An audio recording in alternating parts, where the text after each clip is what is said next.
ప్రతి కుటుంబంలో చిన్న చిన్న సమస్యలు సర్వసాధారణమనే సంగతి తెలిసిందే. ఆ సమస్యలను అంతకంతకు పెంచుకుంటే సమస్యలు తప్పవు.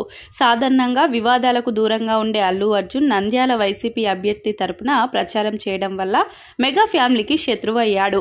నాగబాబు బన్నీ పరాయివాడు అంటూ చేసిన ట్వీట్ సోషల్ మీడియాలో సంచలనం అయ్యింది.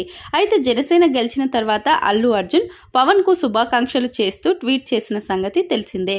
బన్నీ ట్వీట్ తో సమస్య సద్దుమణిగినట్లే నని అందరూ భావించినా ఎవరు ఊహించని విధంగా ట్విస్ట్ల మీద ట్విస్టులు చోటు చేసుకుంటున్నాయి.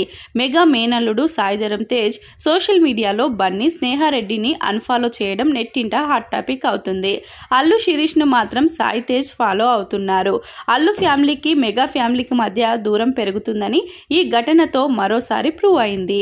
అయితే అల్లు హీరోను అన్ఫాలో చేయడం గురించి సాయి తేజ్ ఏ విధంగా స్పందిస్తారో చూడాల్సి ఉంది. వైసీపీ అభ్యర్థి తరపున బన్నీ ప్రచారం చేయడమే సాయి తేజ్ కోపానికి కారణమని బోగొట్టా.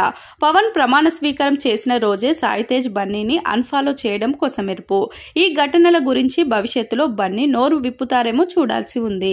బన్నీని టార్గెట్ చేయడం విషయంలో నెటిజన్ల నుంచి భిన్నాభిప్రాయాలు వ్యక్తమవుతున్నాయి.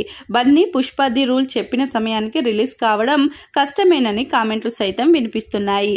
వైరల్ అవుతున్న ఈ వార్తల్లో నిజానిజాలు తెలియాల్సి ఉంది. బన్నీ మాత్రం ఈ వివాదాన్ని పెద్దది చేయడానికి ఇష్టపడడం లేదని తెలుస్తుంది.